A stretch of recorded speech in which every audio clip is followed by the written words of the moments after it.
So I'm going to show you on the disk management. So you just search on the disk management, then it will bring your disk.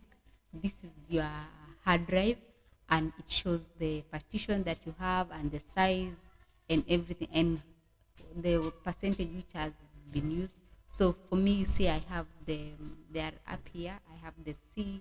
This one is for CD-ROM, and then I have the partition, this partition one, and then this one for CD-ROM. This C, this is for applications, and then there is a partition, there is C, and then there is new volume which is named F. Then they are here, and they can show you the percentage which have been used.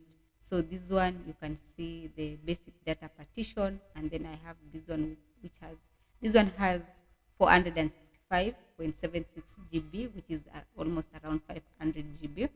Then there is this one which has 100 MBs, and then there is this one 125 MB, which it has the which is for CD-ROM. And then you can see the disk one have been partitioned twice. So there is this one, the 100 MB, and then there is this one. That's how you partition. So if also I want to partition, so if you want to know how to partition, so you can right click and then you go to shrink volume.